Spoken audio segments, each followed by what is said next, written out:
Steely-eyed, blue-suited, killer of the deep, by Bobby Grace.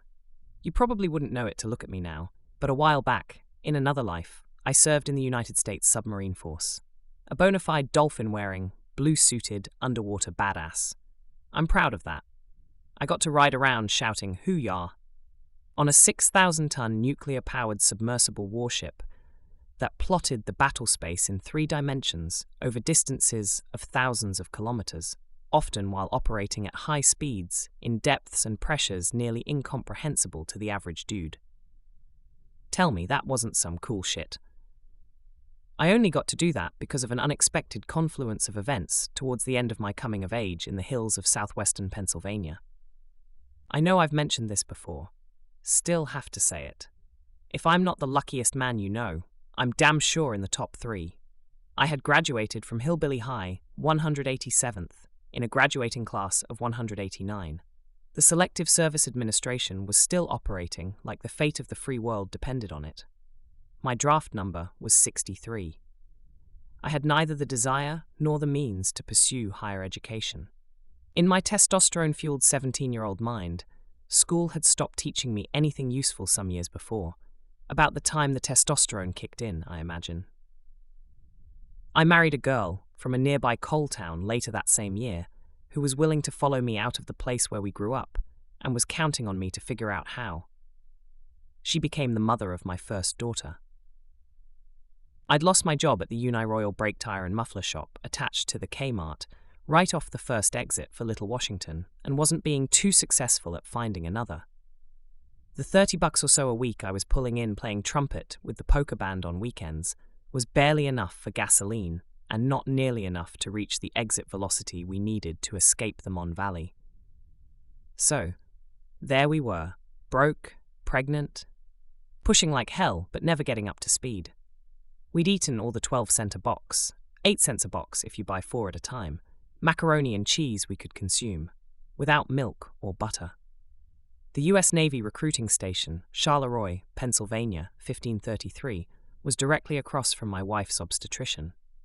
See how all that added up? Did I mention the recruiting office always had fresh coffee and good stories? Sometimes donuts? Unlike the obstetrician's office, which always had sweaty, overly effusive pregnant women and parenting magazines written by experts from other planets. Sometimes a cheerleader I went to school with. I might as well have gotten the tattoo when my wife made her first prenatal appointment. A few months later, I shipped out to the U.S. Navy boot camp in Great Lakes, Illinois. I started getting paid. We sought support from other victims of macaroni and cheese abuse. She gave birth to my first daughter.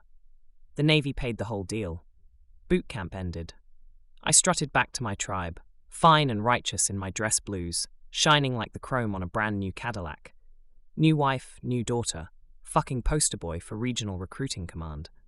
So, due to what they called the needs of the Navy, I was sent for temporary duty right back to where I started, U.S. Navy Recruiting Station, Charleroi, Pennsylvania, 1533, where I mostly had to smile, look pretty, and try not to sound like an idiot. That last one was harder than it sounds. I'd only been in the Navy for 11 weeks, and I'd never seen an ocean in my life. I tried not to talk too much. I worked for the guy who recruited me. His name was Ron Painter. He was an aviation machinist, mate first class when I met him. A lifer. Retired as a chief, maybe senior chief. I don't remember now. Ron found all kind of stuff a hillbilly kid like me could do in his Navy. He wasn't making quota. He was making shipmates, was the way he saw it. He was going back to the fleet. What he did in that office would make things either better or worse when he got back there. I never identified with those guys who whined about their recruiters.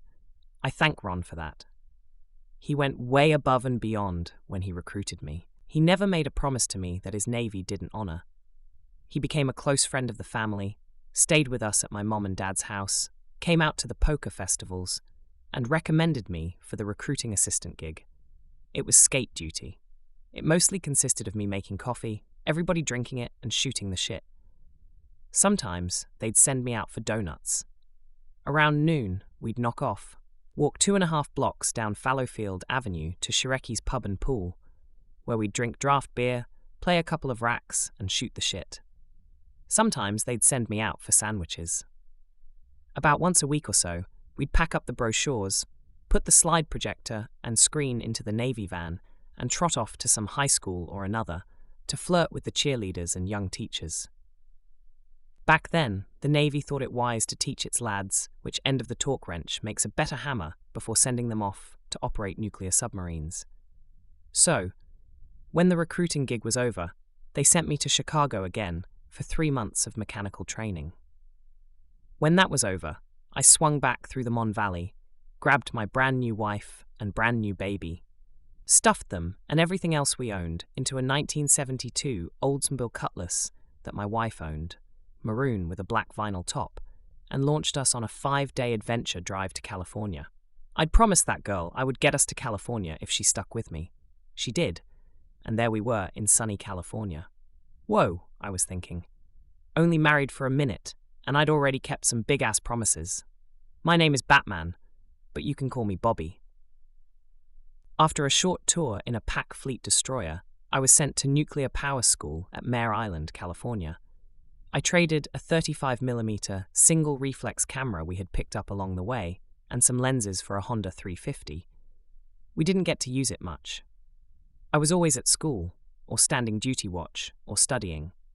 I remember how she felt pressed against me on that small saddle, though. I made it through the Navy's nuclear power program because of that woman. She was 2 years older than me, former cheerleader, graduated magna cum laude, class valedictorian, National Honor Society. Are you getting the picture? While I was out getting laid and hustling short money to keep gas in my tank, she was actually studying all that algebra and physics they were throwing her way. I'm glad she graduated 2 years before me. Otherwise, she'd have been too busy studying to find enough free time for me to make her pregnant. In those days, the finely tuned Navy training machine would not be slowed down for remediation of its trainees. Keep up or get the fuck out was the philosophy du jour, and woe be unto the poor bastard who washed out. The Navy seemed to take it personally. 312 guys walked in that door the same day I did. 68 walked out the other end. I was hanging on by the skin of my teeth. There were 35 men in my section. 7 of us completed the training. I was only among those 7 because of that woman, proofing the math, remembering the atomic weight of helium, or explaining the algebraic order of operations, sometimes while cooking dinner or making coffee or tending our daughter. Turned out later that 5 of the 7 of us volunteered for submarines. 2 of us made the cut, and that particular wife ran off with someone else, taking my daughter and my star second baseman with her. Funny how things work out. She and I had kept all of the big promises we'd made to each other, except maybe forsaking all others, and till death do us part. We swam together in the Pacific Ocean, just like we promised each other in the back seat of my '65 Skylark at the drive-in on Route 71. We bred beautiful and healthy babies just like we promised in the moon shadows of late summer in the field, on the blanket, when we dreamed of our coming lives. We never had to eat macaroni and cheese again, just like we promised each other by the light of that wine bottle candle in our 12 by 55-foot aluminum house trailer without electricity. Not bad for a couple of hillbilly kids, if you ask me. The loss of the squadron's wives and women's softball league championship was tough on everyone that year, but my young hillbilly ass landing in a Squadron 16 submarine operating out of Rota, Spain, more than made up for it. Rota, for those of you still clinging to the unrealistic hope of learning something useful from these stories, means broken. I didn't know that then. I didn't know those beautiful Spanish women with their dark hair, big smiles, flashing eyes, and tempestuous spirits would leave a mark, either. But that's a story for another time. Live and learn is what Lorraine would say.